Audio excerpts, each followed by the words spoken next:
오늘 말씀을 좀 이제 함께 보려고 하는데요. 사진이 한 장 있습니다. 혹시 어떤 그림인지 한 번씩 보셨죠? 처음 보시나요? 밀레 그림입니다. 밀레의 이삭 줍는 여인들이라는 그림인데 이 그림이 이 오늘 저희가 묵상한 이 룻기 말씀의 룻을 모델로 이 그림을 그렸다고 합니다. 그래서 이 밀레가 한동안 룻기에 관련된 이 말씀을 붙들고 여러 가지 그림들을 그린 이 화가로 유명합니다. 오늘 이 그림에 나오는 여인, 이 룻이라는 여인의 기구한 인생에 대해서 우리가 한번 함께 나누어 보려고 합니다. 이 룻은 지금 이곳에서 외국인이었어요. 지금 한국에 와 계신 우리 이 성함이 어떻게 되죠? 예? 프레일리? 아, 프레일리. 한국에 와 계신 우리 프레일리처럼 그 외국인 신분으로 이 땅에 가 있었던 거죠. 저도 이 필리핀에서 한 10년 넘게 있었어요. 그래가지고 이 외국인으로 해외에서 살아간다는 게 참 쉽지 않습니다. 어, 이제 다 적응했고 나도 이제 그들처럼 살아간다라고 생각을 했는데 어느 날 보면 문득 벽이 느껴질 때가 있습니다. 그리고 나는 언제나 섞일 수 없는 다른 존재라 그 나라에서 살아가야 합니다. 나 빼고는 다 이 같은 한 통속들이고 나만 외국인으로 살아간다는 게 정말 쉽지 않은 일입니다.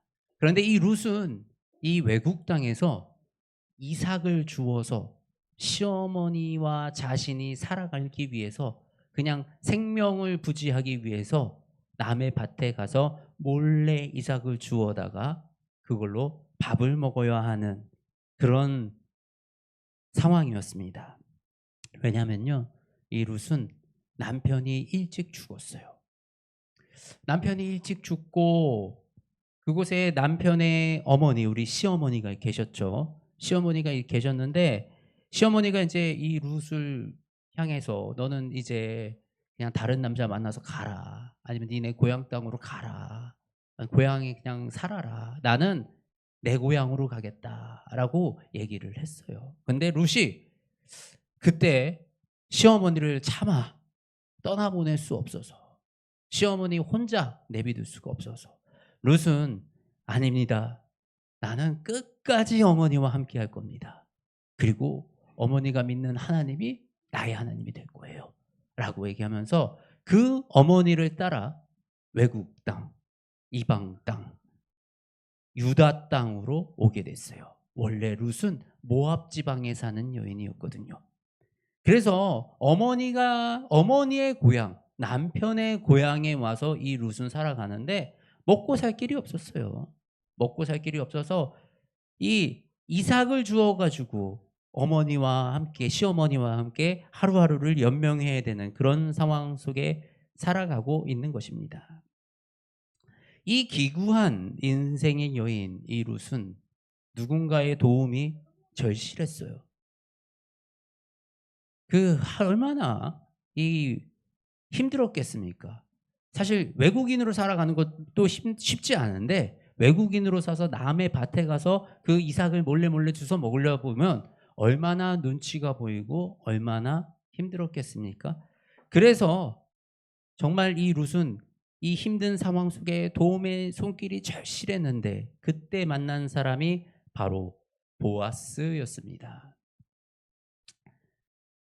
우리 8절 말씀인데요. 보아스가 룻에게 이르되 내 딸아 들으라. 이삭을 주우러 다른 밭으로 가지 말며 여기서 떠나지 말고 나의 소녀들과 함께 있으라. 그들이 베는 밭을 보고 그들을 따르라. 내가 그 소년들에게 명령하여 너를 건드리지 말라 하였느니라. 목이 마르거든 그릇에 가서 소년들이 길러온 것을 마실지라 하는지라. 내 밭에서 그냥 따 먹어. 그냥 먹어. 눈치 보지 말고 먹어. 라고 하면서 호의를 베풀어 주는 그 보아스의 도움을 만납니다.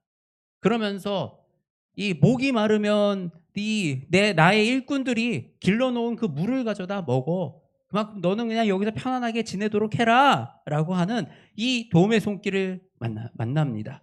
이 사람은 이 룻의 남편의 친척 중에 한 사람이었어요. 그래도 보아스를 챙겨주고 이 룻을 챙겨주고 이 아껴주는 이 한 사람을 만나서 룻은 그나마 살아갈 수가 있었습니다.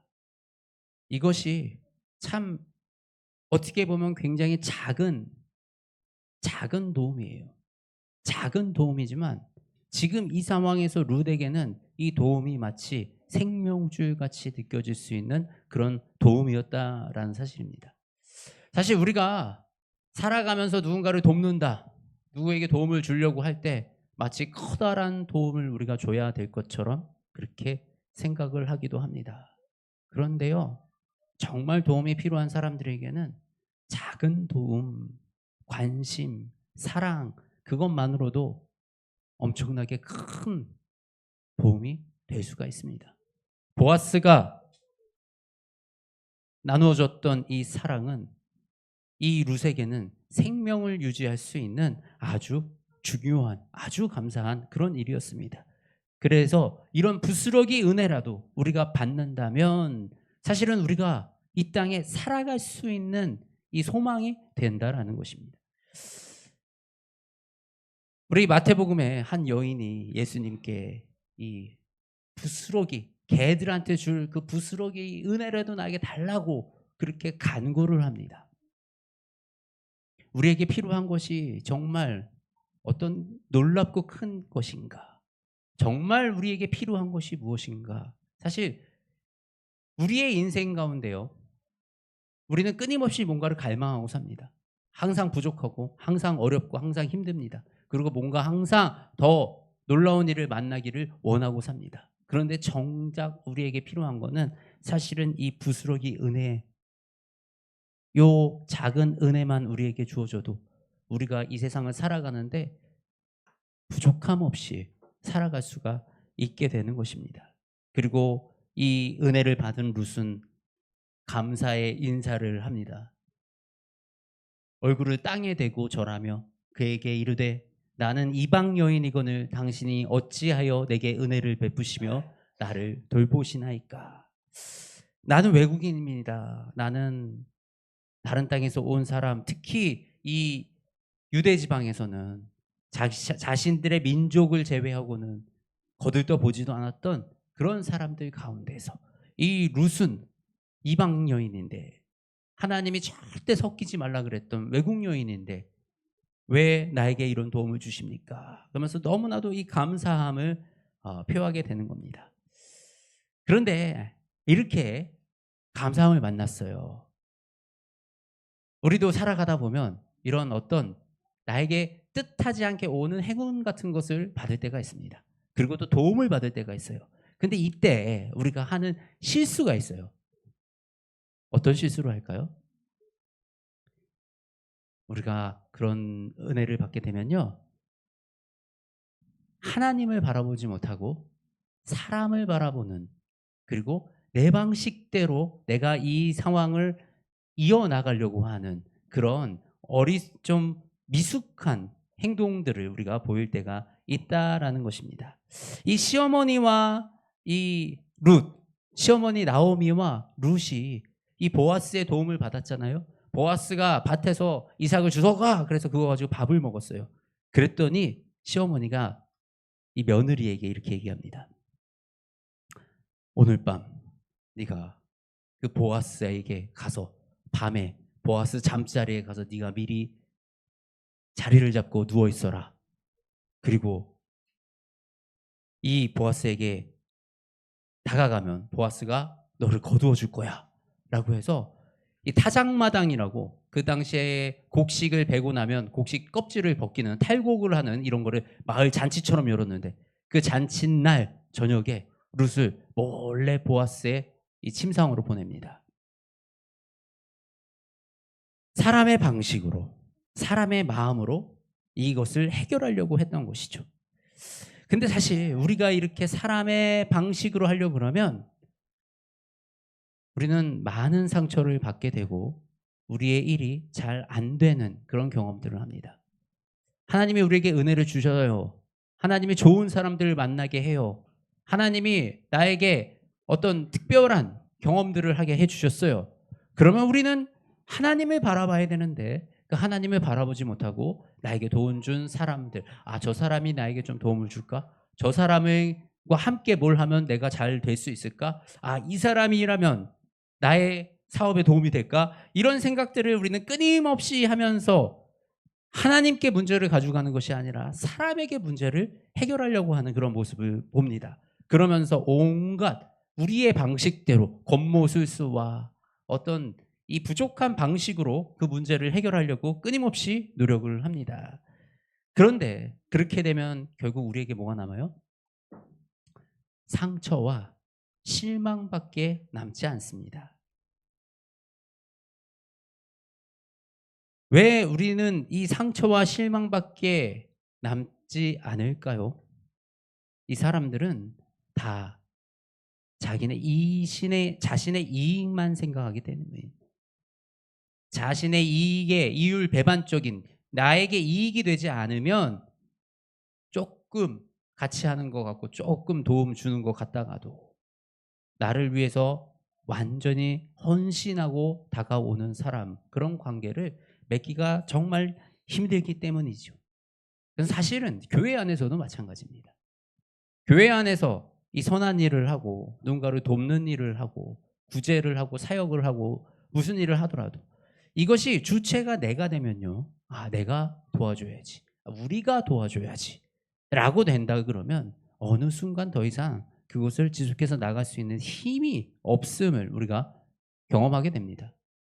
우리의 모든 능력과 사실 우리가 이렇게 누군가를 섬기며 사랑하며 살아갈 수 있는 것 또한 우리는 하나님께로 나온 그 은혜와 하나님의 능력이 아니고서는 감당할 수 없는 그 일이다라는 사실을 우리가 기억해야 되는 것입니다.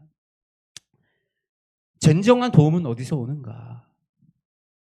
우리 인생에 정말 나를 도와주시고 정말 나에게 실질적인 이 구원을 제시할 분이 누구이신가?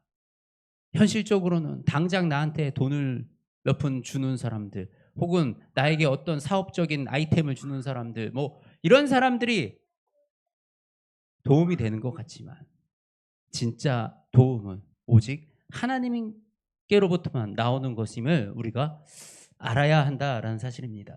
우리 12절 말씀입니다. 한 목소리로 읽어볼까요? 시작. 그래서 내가 행한 일에 보답하시기를 원하며 이스라엘의 하나님 여호와께서 그의 날개 아래에 보호 받으러 온 내게 온전한 상 주시기를 원하노라 하는지라. 이 룻은 왜 보아스는 왜 룻을 도와줬을까요? 여호와께서 내가 행한 일에 보답하시기를 원하고 이스라엘 하나님 여호와께서 그의 날개 아래서 보호를 받으러 온 내게 온전한 상 주기를 원하노라 하는지라. 내가 행한 일, 룻이 행한 일이 뭐였을까요? 룻은 어떤 일을 행했을까요?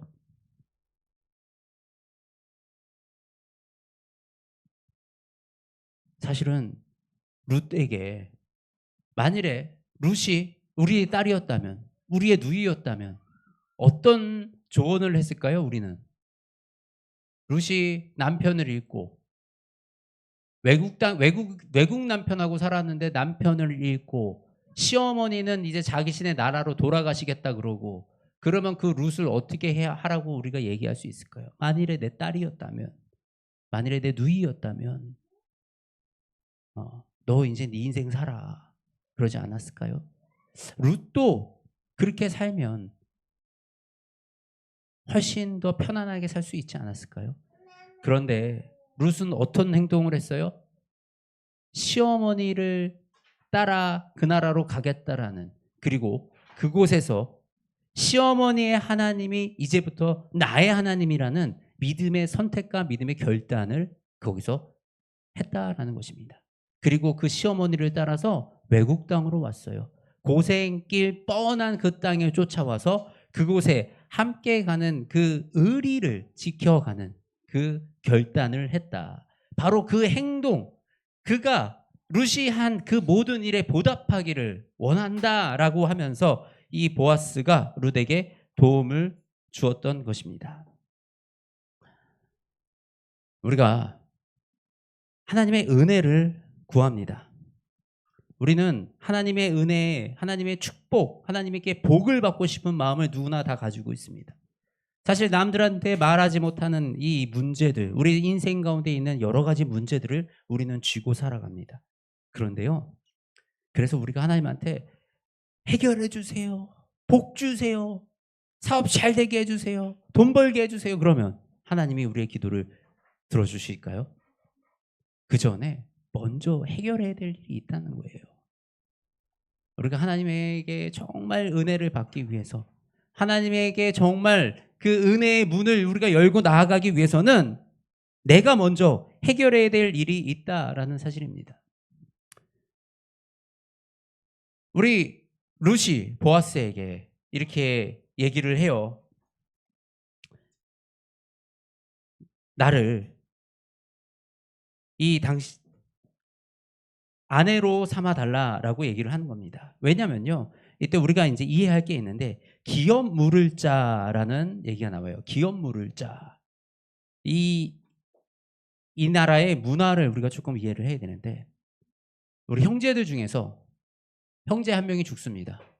그러면 그 나라에서는 그 형제의 아내를 그 형제 둘 중에 한 명이 아내로 데려가요.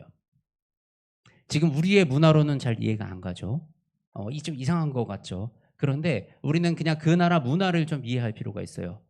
어떤 문화냐면 이 여자에 대한 인권이나 여자에 대한 신분 자체가 아예 없던 시대입니다. 그래서 여인은 아버지의 딸이라는 신분으로 살아가요. 그러다가 자라서 결혼을 하게 되면 누군가의 아내라는 신분으로 살아갑니다. 그리고 남편이 혹시 죽거나 이렇게 되면 누군가의 어머니라는 신분으로 살아가야 돼요. 그러니까 여자로서의 신분이 없는 세상이었기 때문에 만일에 내 동생이 죽었어요. 그러면 이 동생의 아내는 더 이상 어떤 살아갈 수 있는 신분 자체가 없는 거예요. 그렇기 때문에 형제가 아내로 등록을 해서 그 여인이 살아갈 수 있게끔 배려를 해주는 것. 그리고 또 만일에 이들이 가지고 있는 땅이나 소유가 있었는데 이거를 누군가에게 팔아야 되는 상황이 된다 그러면 이 기업 무르자가 이 땅을 대신 사주고 그들이 이 땅을 외국 뭐 다른 사람들한테 팔지 않도록 그렇게 지켜주고 보호해주는 역할을 하는 그런 사람을 기업 무르자라고 하는 것입니다. 바로 지금 이 보아스가 친척이었잖아요. 친척이니까 룻의 기업 물을 자 중에 한 명이었던 것입니다. 그런데 이 룻이 보아스에게 그날 밤에 가서 나와 이렇게 잠을 청하는 그날 보아스에게 당신이 나의 기업 물을 자니까 나를 데려가 주세요라고 얘기를 하는 거예요. 그랬더니 보아스가 이렇게 얘기합니다. 나보다 더 우선순위 있는 사람이 있다. 내가 그것을 먼저 해결하고 오겠다. 그리고 이제 보아스가 그 기업 물을 자에게 이제 해결해 그러니까 자기보다 우선순위 있는 사람에게 가서 당신이 기업 물음을 이어받겠습니까? 라고 물어보는 그 장면입니다.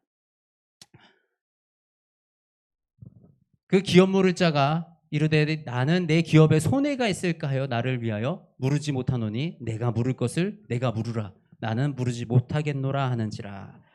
우리 먼저 우선순위를 가지고 있는 사람에게 당신이 기업을 물으겠습니까? 라고 얘기를 하는 거예요. 근데 그 사람이 나 손해볼 것 같은데 좀 아닌 것 같은데 그래서 기업을 물으지 않겠다고 얘기를 하는 겁니다. 우리가 여기서 생각을 해볼 필요가 있어요. 제가 아까도 말씀드렸지만 이것이 세상의 모습입니다. 세상 사람들은 손해를 감당하려고 하지 않아요. 만일에 자신에게 조금이라도 손해가 된다 그러면 그 이 속에 따라서 만남을 결정하고 그 이 속에 따라서 관계를 만들어가는 것, 그것이 바로 세상입니다. 그러나 하나님은 어떤 대가나 조건을 가지고 우리를 받아주시는 그런 분이 아니시죠. 예수님도 그렇고요. 오히려 우리에게 그 생명의 값을 치르며 예수 그리스도의 그 십자가의 보혈로서 그 값을 치르면서 우리에게 은혜를 더하여 주시는 그 분이 바로 우리 하나님의 사랑인 것입니다. 마태복음 6장 24절에 우리가 이렇게 기록이 돼 있어요. 한 사람이 두 주인을 섬기지 못할 것이니 혹 이를 미워하고 저를 사랑하거나 혹 이를 중히 여기고 저를 경히 여김이라. 우리가 하나님의 은혜를 받기 앞서 은혜의 자리에 나가기 전에 우리가 먼저 결단을 해야 될 것은 내가 세상을 선택할 것인가 하나님을 선택할 것인가, 내가 세상의 방식으로 살아갈 것인가 하나님의 방식으로 살아갈 것인가, 정리를 해야 됩니다. 이게 정리되지 않으면요, 사실 내가 누구에게 속한 사람인지, 나의 믿음이 정말 어떤 믿음인지 정리가 되지 않는다면 그 믿음이 참된 믿음이다라고 할 수 없다라는 사실입니다. 이 룻의 이 간청과 이런 상황 속에서 보아스가 가서 제일 먼저 한 일은 관계를 정리하는 일이에요. 먼저 순서돼 있었던, 먼저 가져갈 수 있는 그들에게 가서 당신이 기업을 물으겠습니까?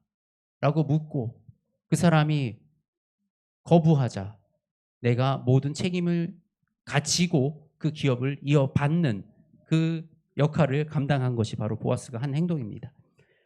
이처럼 우리가 지난 삶을 정리하고 지난 문화를 정리하고 우리의 인생 가운데 하나님과 섞여 있는 것들, 마치 두 주인처럼 섬기고 있는 것들이 있다면 먼저 우리가 정리를 해야 온전한 하나님의 백성으로 우리가 축복과 은혜를 받을 수가 있는 것입니다.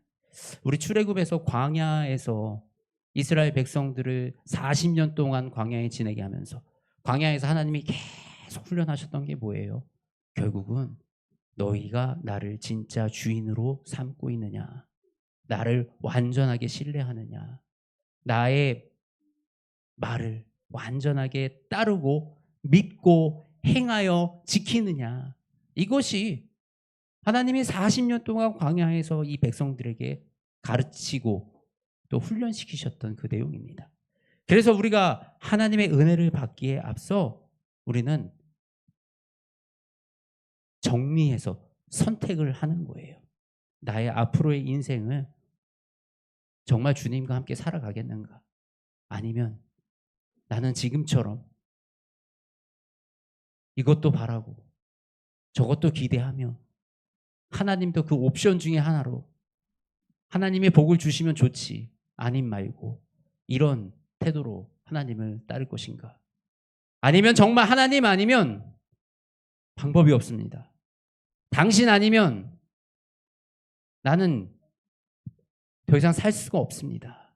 라는 그 마음을 가지고 우리가 이 믿음을 지켜나갈 것인가? 우리가 그것을 선택하여야 한다는 것입니다. 그리고 뭐가 필요할까요? 대가를 치루어야 해요. 근데 우리는 어떻게 대가를 치를 수 있겠습니까? 우리가 하나님의 그 은혜를 받기 위해서 내가 하나님께 내어줄 수 있는 게 무엇이 있습니까? 여러분은 어떤 것들을 하나님께 내어주시면, 하나님이 우리 어떤 걸 받으시면 정말 기뻐하실까요? 하나님한테 내가 뭘 드리면 하나님이 정말 귀하다 하실까요? 하나님한테 드려진 어떤 이 헌금이나 물건이나 내가 가지고 있는 너무 소중한 뭐 이런 전자기기나 이런 것들이 하나님 앞에서 소중하고 하나님이 이거 신형이네 이러고 좋아하실까요? 하나님은 그런 분이 아니시잖아요. 그러면 하나님은 내가 도대체 하나님의 은혜를 받기에 앞서서 하나님한테 지불할 수 있는 값이 뭐가 있냐라는 것입니다.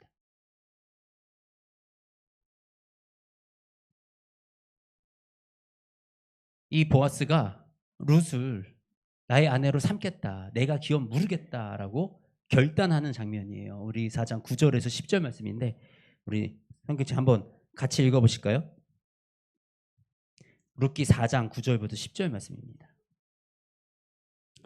보아스가 장로들과 모든 백성에게 이르되 내가 엘리멜렉과 기럨과 말론에게 있던 모든 것을 나오미의 손에서 산 일에 너희가 오늘 증인이 되었고 또 말론의 아내 모압 여인 룻을 사서 나의 아내로 맞이하고 그 죽은 자의 기업을 그의 이름으로 세워 그의 이름이 그의 형제 중과 그곳 성문에서 끊어지지 아니하게 함에 너희가 오늘 증인이 되었느니라 하니. 보아스는요 그냥 가져온 게 아니에요. 대가를 지불하고 샀어요. 룻을 내 아내로 데려오기 위해서. 그리고 그 룻의 남편이 가지고 있던 그 밭과 그 재산과 이런 모든 것을 내가 값을 지불하고 내가 사 와서 그래서 이들을 내 식구로 만드는 그 일을 했던 것입니다. 그리고 바로 그 일을 위해서 증인들을 세우는 거예요. 이 일을 바라보고 이거를 증거할 그 증인들을 세우는 것입니다. 우리의 기업 물을 자가 누구예요? 예수님은 우리의 기업을 물을 자가 되신 거예요. 룻의 기업이 아니라요. 나의 기업을. 내가 정말 비참한 속에 있고 내가 죽을 수밖에 없는 그 상황 속에 있을지라도 예수 그리스도는 기업 물을 자가 되어서 나를 건져서 모든 책임을 내가 이제 지겠다. 보아스가 룻을 데려가는 거는 뭐예요? 그 가정의 모든 생계를 책임지겠다. 너는 더 이상 걱정하지 말아라.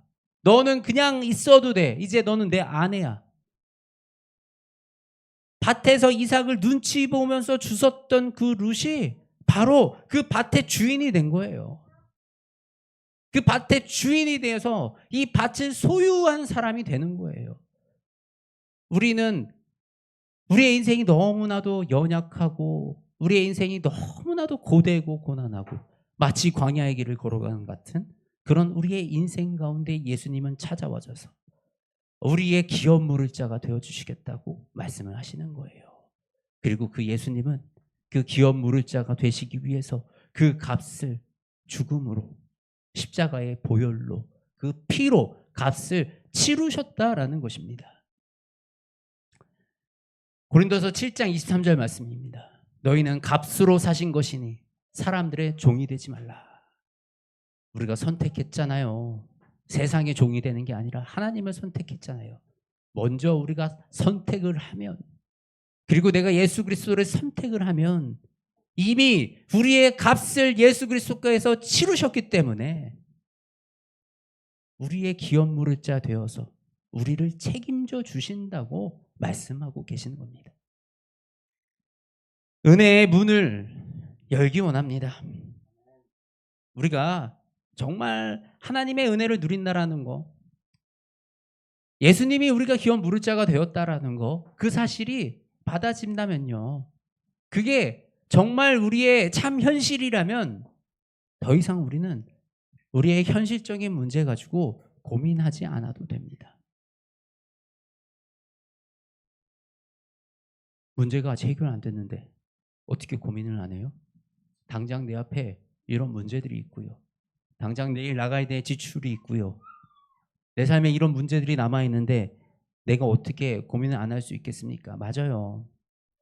사실 우리가 그런 문제들이 예수님을 믿는다고 한 번에 해결되진 않습니다. 그런데요.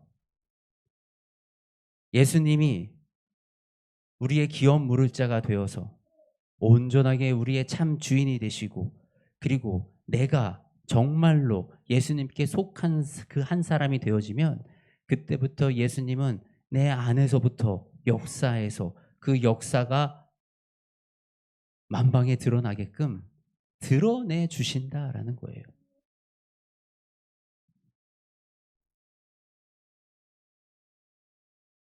이는 너희가 그 안에서 모든 일 곧 언변과 모든 지식의 풍족함으로 그리스도의 증거가 너희 중에 견고하게 되어 너희가 모든 은사에 부족함 없이 우리 주 그리스도의 나타나심을 기다림이라. 예수님이 우리 안에 계시고요. 성령님이 우리 안에 계시게 되면 예수님의 그 모든 능력과 모든 권능과 이런 것들이 우리를 통해서 세상으로 드러나게 되는 것입니다. 그리고 우리가 그 하나님의 은혜 가운데서 살아갈 때 비로소 우리는 우리 삶으로부터 자유함을 얻고 그리고 하나님의 실제로 역사하시는 치유하심과 하나님의 공급하심을 우리가 누릴 수 있게 되는 것입니다. 룻은요, 외국인이었어요. 외국 땅에서 이 유다 땅으로 온 외국 여자였어요. 성경에서 예수님의 계보 중에 여자가 몇 명 들어가 있는지 아세요? 마태복음에 보면 이 예수님의 막 계보가 나오는데 그 중에 여자 이름은 딱 5명밖에 없어요. 마리아 포함해서. 성모 마리아, 우리 예수님의 어머니 마리아 포함해서 5명밖에 없어요. 그 중에 한 명이 룻이 되는 이런 룻은 영광스러운 자리에 서게 됩니다. 지금 우리의 삶이 비참하더라도 우리의 인생이 광야 같은 시간을 지나가더라도 우리가 하나님을 바라보기 원합니다. 하나님은 지금도 우리의 손을 붙들고 계시고요. 이 광야에서 이 이스라엘 백성들이 40년 동안 광야길을 지나가는데 40년 동안 옷이 해지지 않고 신발이 닳지 않았다 그래요. 지금 상황은 우리가 광야에 놓여 있는 것 같아도 하나님은 우리를 그 광야에서 보호해 주셔서 광야를 능히 지나갈 수 있는 그 힘을 더해 주시고요. 이 광야에서 구름 기둥과 불 기둥을 보내주셔서요. 길을 잃지 않게 하시고 그래서 종국에는 마지막에는 어디로요? 하나님의 나라, 가나안 땅, 젖과 꿀이 흐르는 하나님의 예비하신 그 축복의 땅으로 하나님이 초대하고 불러내신다라는 것입니다. 지금 광야와 같은 이 시간은 하나님이 우리가 하나님을 바라보게 하게끔 하나님만 주인으로 삼고 살아가게끔 우리에게 허락하신 바로 그 시간이라는 사실입니다. 우리가 이 시간을 통해서 하나님을 선택하는 지혜로운 자가 되기 원합니다. 그리고 오늘 이 추수감사주일이잖아요. 룻은 작은 이삭을 줍는 그 은혜, 가서 내가 이삭을 마음껏 죽게 하는 그 보아스의 베풀어진 그 은혜에 너무나도 진심으로 감사했습니다. 사실 이 감사가요, 우리가 하나님의 나라와 하나님이 하시는 일을 바라보는 안경입니다. 감사는 실력이에요. 어떤 사람은 굉장히 풍족하게 살고 많은 것을 가지고 많은 것을 누리며 살면서도 감사하지 못하는 사람들이 있어요. 그런데 어떤 사람들은 정말 누가 봐도 어려운 상황 속에서 누가 봐도 힘든 길을 걸어가고 있는데 그 안에서 날마다 감사하며 사는 사람이 있습니다. 감사는 선택이거든요. 감사는 바로 내가 하나님이 하시는 일을 바라보는, 그것을 바라볼 수 있는 능력, 바라볼 수 있는 그 실력입니다. 그래서 우리의 인생 가운데 지금 하나님이 주시는 이 부스러기와 같은 그 은혜가 있다면 우리가 그 은혜에 감사하는 삶을 살아가기 원합니다. 우리가 그렇게 감사하며 살아갈 때 하나님은 우리 가운데 더 큰 은혜를 부어주시며, 그리고 그 시간을 통해서 우리에게 우리의 기업물을 자 되신 그 예수 그리스도를 우리가 온전히 바라보고 온전히 붙들고 의지하여 나아갈 수 있게끔 이끌어 주시고요. 바로 그 시간을 통해서 우리를 온전한 하나님의 축복의 땅으로 하나님이 우리를 이끌어 주심으로 그 놀라운 경험들을 하게끔 만들어 주신다라는 사실입니다. 그리고요, 마지막에 하나님은 반드시 우리의 인생을 역전되게 하신다라는 겁니다. 룻이 예수 그리스도의 계보가 됐잖아요. 성경에서는 이방 사람하고는 섞이지도 말고 통혼도 하지 말고 이렇게 얘기하지만 하나님은 이방 여인을 예수 그리스도의 계보로 세우셨다고. 우리가 이 참 의미를 묵상해 보기 원합니다. 하나님은 왜 그러셨을까? 도대체 하나님은 절대 하지 말라 그랬는데 왜 이방 여인을, 외국 여인을 예수님의 그 족보에 들어가는 이 일을 만드셨을까? 우리는 그런 하나님이 지금 우리를 어떤 눈으로, 어떤 시선으로 바라보고 계실까? 그리고 우리를 통해서 하나님이 하시고자 하는, 하나님이 이루고자 하는 일이 무엇일까? 우리가 그것을 생각하고 고민하고 그리고 그 하나님의 부르심에 순종하여 나아가는 저와 여러분들이 되시기를 주님의 이름으로 축복합니다. 우리 함께 함께 우리 찬양하시겠습니다.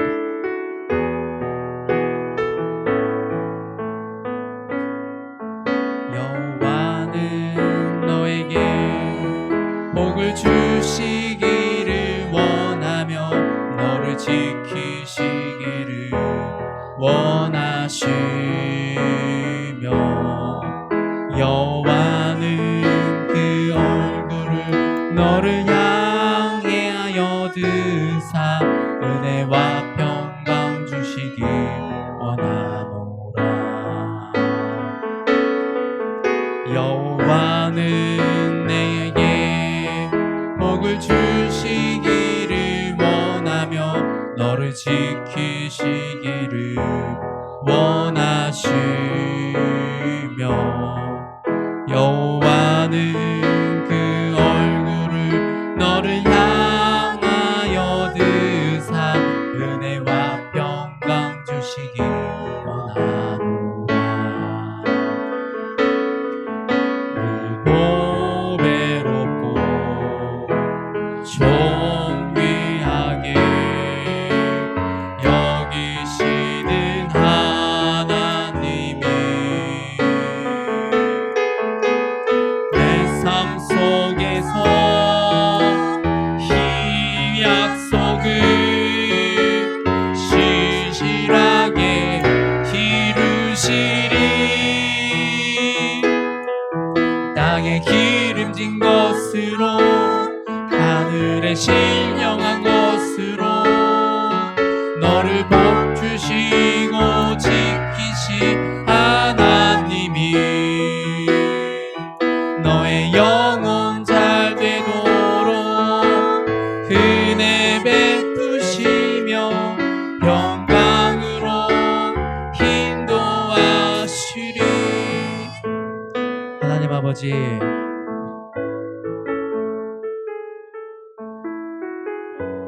지금까지 우리가 살아왔던 그 모든 것이 하나님의 계획 가운데, 하나님의 은혜 가운데 있었음을 고백합니다. 하나님은 아시잖아요. 하나님, 우리의 마음에, 이 마음의 중심이 어디에 있는지, 하나님, 내가 지금 이 가운데서 어떻게 살아가고 있는지 하나님은 다 아시잖아요. 하나님, 우리를 돌봐주시옵소서. 하나님, 우리의 삶을 지켜주시옵소서. 하나님, 이제 우리가 다시 회복하여 온전히 주님 앞에 나아갈 수 있도록 하나님, 이 삶 가운데 하늘의 은혜를 더하여 주시옵소서. 하나님, 이제는 우리가 주님을 선택합니다. 하나님, 이제 내가 이 세상의 방식이 아니라 나의 경험과 나의 지식과 나의 삶의 방식이 아니라 온전히 예수 그리스도와 하나님의 그 인도하심에 순종하며 나아가기를 우리가 결단하오니, 하나님, 이 영혼들 가운데 하늘의 은혜를 더하여 주시옵소서. 은혜의 문을 열어 하나님, 이 삶 가운데 날마다 하나님의 역사와 그 놀라운 일들을 경험하고 하나님의 그 복의 증인들이 되게 하여 주시옵소서. 세상 끝까지 하나님의 그 구원의 은혜를 전하며 예수 그리스도의 살아계심을, 부활하심을 전하는 그 한 사람으로 살아갈 수 있도록 주님, 이 영혼들의 삶 가운데 하늘의 복을 더하여 주시옵소서. 하나님, 오직 주님만 의지합니다. 우리의 모든 상황, 모든 문제 오직 주님이 아시오니 주님, 우리의 삶 가운데 온전한 해결자 되어 주시옵소서. 사랑이 많으신 우리 주 예수 그리스도의 이름으로 기도드립니다.